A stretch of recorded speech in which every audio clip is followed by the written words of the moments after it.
అల్లూరు జిల్లాలో private travels bus అదుపు తప్పి లోయలోకి దూసుకెళ్లింది. చింతూరు నుంచి మారేడుమిల్లి ఘాట్ రోడ్ లో ఈ ఘటన చోటు చేసుకుంది. ఈ సంఘటనకి సంబంధించి పూర్తి డీటెయిల్స్ ని మా ఏపీ బ్యూరో చీఫ్ హరికిషన్ అందిస్తారు. హరికిషన్,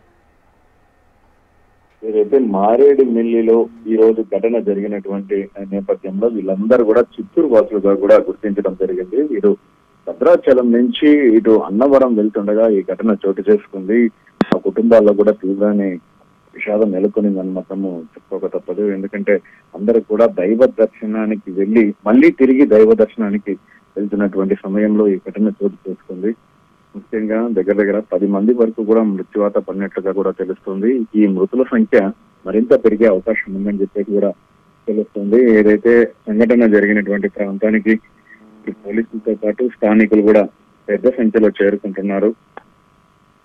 వెంటనే వారందరికీ కూడా సహాయ చర్యలు కూడా అందిస్తున్నటువంటి పరిస్థితి కూడా ఉంది.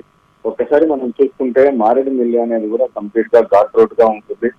చలి తీవ్రత ఎక్కువగా ఉన్నటువంటి నేపథ్యంలో ఎక్కువగా పొగమంచు వల్ల ఈ ప్రమాదం జరిగి ఉండవచ్చు అని చెప్పేసి కూడా ఒక ప్రాథమిక నిర్ధారణకైతే వస్తున్నారు. ప్రధానంగా డ్రైవర్ డ్రైవింగ్ చేస్తున్నటువంటి సమయంలో ఘాట్ రోడ్ ఎక్కుతున్నప్పుడు అంటే ఆ వేగం నిర్దిష్టంగా ఒకసారి తగ్గిపోవడంతో బస్సు వెనక్కి రావడంతో అదుపు చేయలేక లోయలో పడినట్టుగా కూడా తెలుస్తోంది. దీనికి సంబంధించి ప్రాథమికంగా ఒక నిర్ధారణకైతే వచ్చారు. ఇంకా దీన్ని పూర్తిగా పోలీసులు అయితే కన్ఫర్మ్ చేయవలసి ఉంది. సో ప్రస్తుతానికి అయితే మాత్రం ఒక 10 మంది వరకు చనిపోయినట్టుగా కూడా మనకు ప్రాథమికంగా అందుతున్న సమాచారం. వీరి సంఖ్య మరింత పెరిగేటటువంటి అవకాశం కూడా ఉందని చెప్పేసి కూడా భావిస్తున్నారు. ముఖ్యంగా ఘాట్ రోడ్ లో ఎక్కువగా కూడా మలుపులు ఉంటాయి, వాటిని అంటే ప్రమాదకరంగా ఉంటాయి.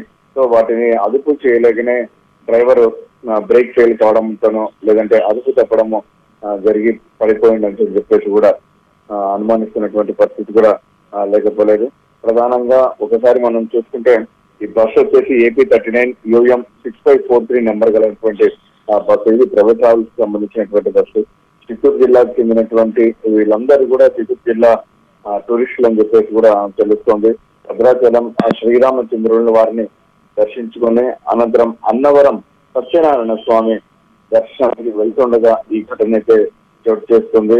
ప్రధానంగా మారేడుమిల్లి భద్రాచలం ఘాట్ రోడ్డు కూడా చాలా అంటే ఎక్కువ మలుపులతో ఎక్కువగా ఎత్తుగా ఉండటం, దీంట్లో అనుభవమైనటువంటి వారు మాత్రమే ఈ ఘాట్ రోడ్ లో జర్నీ అంటే డ్రైవింగ్ చేసేటటువంటి అవకాశం ఉందని కూడా చెప్తున్నారు. మరి ఈ సమయంలో మరి ఏ రకంగా అంటే అనుభవం ఉన్నటువంటి డ్రైవరా లేదా మరేదైనా కారణమా లేదంటే బ్రేక్ ఫెయిల్ అయిందా అన్నది మాత్రం ఇంకా తేలవలసి ఉంది. కానీ సంఘటనా స్థలానికి అయితే పోలీసులు చేరుకున్నారు. ఇమ్మీడియట్ గా అంబులెన్స్ ద్వారా అక్కడ ఉన్నటువంటి ఎవరైతే గాయపడ్డారో, తీవ్ర గాయాలయ్యాయో వారందరినీ కూడా ఇమ్మీడియట్ గా అంబులెన్స్ ద్వారా హాస్పిటల్ కూడా తరలిస్తున్నటువంటి పరిస్థితి ఉంది. వారికి మెరుగైన చికిత్స కోసం అక్కడి నుంచి కూడా మరి వేరే హాస్పిటల్స్ కూడా తరలిస్తున్నటువంటి పరిస్థితి ఉంది. ప్రస్తుతం మనకు అందుతున్నటువంటి సమాచారం ప్రకారం 10 మంది వరకు మృత్యువాత పడినట్లుగా కూడా తెలుస్తుంది. 20 మంది వరకు కూడా సీరియస్ ఇంజూరీస్ అయినట్లుగా కూడా తెలుస్తుంది. మృతుల సంఖ్య మరింత పెరిగేటటువంటి అవకాశం కూడా ఉన్నట్లుగా కూడా తెలుస్తుంది. అయితే కొందరు బస్సులో ఇరుక్కుపోయారు, చిక్కుకున్నారు. సో వారిని తీసేటటువంటి ప్రయత్నం చేస్తున్నారన్నటువంటి సమాచారం కూడా అందుతుంది. ఇక లోయలో దిగిన తర్వాత అక్కడి నుంచి కూడా వారికి సహాయ సహకారం అందడం కాస్త ఇబ్బందికరంగా కూడా ఉంటుంది. సో ఉదయం నుంచి కూడా రెస్క్యూ టీమ్స్ అన్ని ఇమీడియట్ గా సహాయ చర్యల్లో పాల్గొంటున్నారు. వెంటనే ఈ మంత్రులు కూడా అందరూ కూడా స్పందించారు. ముఖ్యంగా మండిపల్లి రామకృష్ణారెడ్డి రాష్ట్ర రోడ్డు రవాణా శాఖ మంత్రి, అలాగే వంగలపూడి అనిత రాష్ట్ర హోంశాఖ మరియు విపత్తుల శాఖ మంత్రి, వీరు కూడా ఇమీడియట్ గా స్పందించారు. సంబంధిత అధికారులకు ఆదేశాలు జారీ చేశారు. వెంటనే ప్రమాదం జరిగినటువంటి ప్రాంతాలకు వెళ్ళాలి, సహాయక చర్యలు అందించారు. ఎటువంటి ఇబ్బందులు లేకుండా చూడాలి అని చెప్పేసి కూడా వారు ఆదేశాలు జారీ చేయడం జరిగింది. ఈ నేపథ్యంలోనే అందుబాటులో ఉన్నటువంటి మంత్రులు అలాగే ప్రజా ప్రతినిధులు సంఘటనా స్థలానికి అయితే చేరుకుంటున్నటువంటి పరిస్థితి ఉంది. మరోవైపు హాస్పిటల్ ప్రభుత్వ హాస్పిటల్ కి సంబంధించి అక్కడ వైద్య సిబ్బందిని ఇమ్మీడియట్ గా అక్కడికి చేరుకోవాలని చెప్పేసి కూడా ఆదేశాలు జారీ చేశారు. ఈ నేపథ్యంలోనే సిబ్బంది అంటే ముఖ్యంగా వచ్చిన వారికి వచ్చినట్టుగా ఎటువంటి ఇబ్బందులు తలెత్తకుండా ఫస్ట్ ఎయిడ్ చేయడం, అలాగే వారికి కావాల్సినటువంటి వైద్య సదుపాయాలు అందించడం చేయాలని చెప్పేసి కూడా ఆదేశాలు జారీ చేసినటువంటి నేపథ్యంలో వైద్యులందరూ కూడా సంఘటన హాస్పిటల్ కి చేరుకోవడం జరిగింది. చాలా వరకు కూడా అంటే అనుభవం ఉన్నటువంటి వ్యక్తులే ఈ ఘాట్ రోడ్లలో డ్రైవింగ్ చేస్తే ఎటువంటి ప్రమాదాలు లేకుండా సురక్షితంగా రావడం జరుగుతుంది. సో మరి ఈ ప్రైవేట్ ట్రావెల్స్ కి సంబంధించినటువంటి ఆ బస్సు ఏ రకంగా అదుపు తప్పి పడిపోయిందా లేదా బ్రేక్ ఫెయిల్ అయిపోయిందా అన్నది మాత్రం దానికి సంబంధించి ఇంకా పోలీసులు అయితే ప్రాథమికంగా ముందు నిర్ధారణకైతే రాలేదని మాత్రము చెప్పుకోక తప్పదు. ప్రధానంగా ఒకసారి మనం చూసుకుంటే గతంలో కూడా మారేడుమిల్లికి సంబంధించినటువంటి ఈ ప్రాంతంలో ఇటువంటి సంఘటనలు జరిగినటువంటి సందర్భాలు కూడా ఎన్నో ఉన్నాయని మాత్రము చెప్పుకోక తప్పదు. ఎక్కువ కూడా ఎందుకంటే మలుపులు ఎక్కువగా ఉంటాయి, ఘాట్ రోడ్లు ఎక్కువగా ఉంటాయి కాబట్టి బస్సు సంబంధించి అదుపు తప్పి ఆ లోయలో పడిపోయి ప్రాణాలు పోయినటువంటి సంఘటనలు కూడా ఉన్నాయి. అంటే కేవలం బస్సులే కాకుండా వాహనాలకు సంబంధించి కూడా అందుకనే అనుభవమైనటువంటి వారు మాత్రమే డ్రైవింగ్ చేయాలని చెప్పేసి పోలీసులు కానీ అటు ఆర్టీఓలు కానీ చెప్తున్నటువంటి ఆ పరిస్థితి అనేక సందర్భాల్లో కూడా ఉంది. మొత్తానికి మాత్రము ఈ రోజు ఉదయం తెల్లవారుజామున ఇటువంటి ఘటన జరుగుతుందని అలాగే ఇటువంటి వార్త వింటారని చెప్పేసి ఎవరు కూడా అనుకోని ఉంటారు. ప్రశాంతంగా శ్రీరామచంద్రుల వారి దర్శనం చేసుకొని అనంతరం అన్నవరం సత్యనారాయణ స్వామి దర్శనానికి తర్వాత అక్కడ వ్రతాలు నిర్వహించుకోవాలని చెప్పేసి ఆనందంగా వెళ్తున్నటువంటి వారందరూ కూడా అనుకోని ఘటనతో ఒక్కసారి ఈ ప్రమాదంతో తిరిగి రాని లోకాలకు తరలి వెళ్లారు. వారి కుటుంబాలను కూడా తీవ్ర విషాదంలో అయితే మునిగిపోయాయి. ముఖ్యంగా గాయపడిన వారు ఆర్తనాదాలతో ఆ ప్రాంతం అంతా కూడా అరణ్యరోధనగా మారిపోయింది. అరణ్యంలో ముఖ్యంగా సమాచారం తెలుసుకున్న వెంటనే పోలీసులు అక్కడికి వెళ్ళడం, స్థానికులు అక్కడికి వెళ్ళడం, సహాయక చర్యలో పాల్గొనడం కాస్త ఆలస్యమైందని చెప్పేసి కూడా కొందరు ఆవేదన వ్యక్తం చేస్తున్నటువంటి పరిస్థితి కూడా లేకపోలేదు. మరోవైపు చలుల తీవ్రత చాలా పెరిగింది, ఎముకలు కొరికే చలి. మరోవైపు ఇటు గాయాల బారిన పడి ఆ బాధ అయితే వర్ణనాతీతమని మాత్రం చెప్పుకోక తప్పదు. ఏది ఏమైనప్పటికీ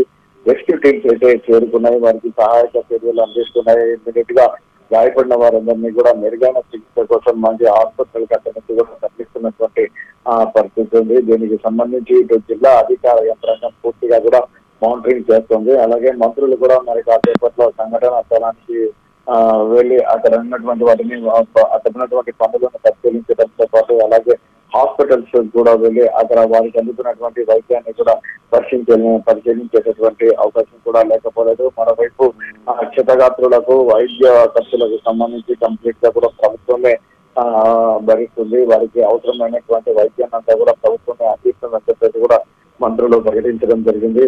ఇటు వీళ్ళందరూ కూడా ఇటు సీఎం చంద్రబాబు నాయుడు సొంత జిల్లాకు సంబంధించినటువంటి వారు కావడం, అలాగే చిత్తూరుకు సంబంధించినటువంటి వారు కావడంతో ఆ ప్రాంతంలో కూడా విషాద ఛాయలు అలవకుంటాయి. తమ వారందరూ కూడా ఆనందంగా ఆధ్యాత్మిక యాత్రకు వెళ్లారు.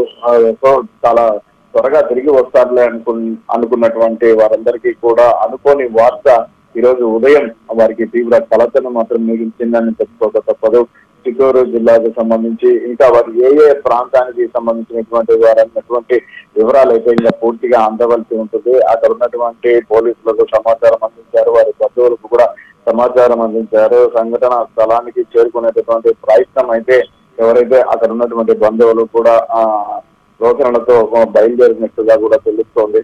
తమ వారికి ఏమైందా అని చెప్పేసి ఆ సమాచారం కోసం అంటే చనిపోయింది ఎవరు, గాయపడింది ఎవరు, తీవ్రంగా గాయపడింది ఎవరు అన్నటువంటి వివరాలు ఆ బస్సులో ఉన్నటువంటి వారందరూ కూడా ఇట్లా కనుక్కునేటటువంటి ప్రయత్నం అయితే చేస్తున్నట్టుగా కూడా తెలుస్తోంది. ముఖ్యంగా హాస్పిటలైజ్డ్ అయినటువంటి వారైతే ఆ బాధతో తీవ్ర ఇబ్బందులు ఎదుర్కొంటున్నటువంటి పరిస్థితి ఉంది. ఆ బాధను భరించలేకపోతున్నటువంటి పరిస్థితి ఉంది. వారందరికీ కూడా వైద్యులందరూ మెరుగైన వైద్యం అయితే అందిస్తున్నటువంటి పరిస్థితి ఉంది. ప్రస్తుతానికి మనకు అందుతున్నటువంటి సమాచారం ప్రకారం 10 మంది వరకు కూడా మృత్యువాత పడ్డారు. ఈ మృతుల సంఖ్య మరింత పెరిగేటటువంటి అవకాశం ఉందని చెప్పేసి కూడా తెలుస్తుంది. మరోవైపు కొందరు ఆ బస్సులోనే అంటే లోయలో పడ్డ బస్సులోనే చిక్కుకుపోయారు. వారిని బయటికి తీసేటటువంటి ప్రయత్నం రెస్క్యూ టీం చేస్తుంది. అది కూడా విజయవంతంగా ముగుస్తుందని చెప్పేసి కూడా అధికార యంత్రాంగం చెప్తుంది. సో మంత్రులు సైతం కూడా ఖచ్చితంగా కొన్ని సంఘటనా స్థలంలో అందరినీ మానిటరింగ్ చేసి ఎటువంటి ఇబ్బందులు లేకుండా చేయాలని చెప్పేసి కూడా ఆదేశాలు జారీ చేశారు. వైద్యులకు కూడా ఆదేశాలు ఇవ్వడం జరిగింది. ఎవరైతే వారు ఉన్నారో వారందరూ కూడా సెలవులన్నీ రద్దు చేసుకుని ఇమ్మీడియట్ గా హాస్పిటల్ కి రావాలని చెప్పేసి కూడా ఆదేశాలు జారీ చేసినటువంటి నేపథ్యంలో వచ్చినటువంటి వారందరికీ గాయపడినటువంటి వారందరికీ కూడా మెరుగైన వైద్యం అందించేందుకు కూడా హాస్పిటల్ సిబ్బంది అయితే సిద్ధంగా ఉన్నటువంటి పరిస్థితి ఉంది. అయితే ప్రభుత్వ ఆసుపత్రిలో ఇచ్చినంత వరకు వైద్యం అయితే మెరుగైన చికిత్స కోసం అంటే ఏదైనా ఇంకా ఎక్కువ చికిత్స కావాలన్న వారందరినీ కూడా ప్రైవేట్ హాస్పిటల్కి తరలించేటటువంటి ప్రయత్నం కూడా చేస్తున్నారు. వారికి సంబంధించినటువంటి వైద్య ఖర్చులంతా కూడా ప్రభుత్వమే భరించేటటువంటి అవకాశం ఉంది. సో ఈ నేపథ్యంలో స్థానిక మంత్రులతో పాటు జిల్లా ఇన్ఛార్జి మంత్రులు, సంబంధిత మంత్రులందరూ కూడా సంఘటనా స్థలాలతో పాటు అలాగే హాస్పిటల్కి వెళ్లి మృతుల కుటుంబాలను అలాగే గాయపడిన వారిని పరామర్శించేటటువంటి అవకాశం ఉంది. ప్రభుత్వం నుంచి కూడా విశ్లేష ప్రకటించేటటువంటి అవకాశం కూడా లేకపోతుంది. Right, thank you for the updates Harikishan. Alluri జిల్లాలో ప్రైవేట్ ట్రావెల్స్ బస్సు అదుపు తప్పి లోయలోకి దూసుకెళ్లింది. చింతూరు నుంచి మారేడుమిల్లి ఘాట్ రోడ్ లో ఈ ఘటన చోటు చేసుకుంది. భద్రాచలం దర్శనం పూర్తి చేసుకుని అన్నవరం వైపు వెళుతుండగా ప్రమాదం జరిగింది. ఘటనా స్థలిలో ప్రయాణికుల ఆర్తనాదాలు మిన్నంటాయి. చింతూరు పోలీసులు ఘటనా స్థలానికి చేరుకున్నారు, సహాయక చర్యలు చేపట్టారు. బస్సులో 2 డ్రైవర్లు సహా 35 మంది ప్రమాద సమయంలో ప్రయాణికులు ఉన్నట్లు తెలుస్తోంది. ఈ ప్రమాదంలో గాయపడిన వారిని భద్రాచలం ఆసుపత్రికి తరలించారు. మృతులు చిత్తూరు జిల్లా వాసులుగా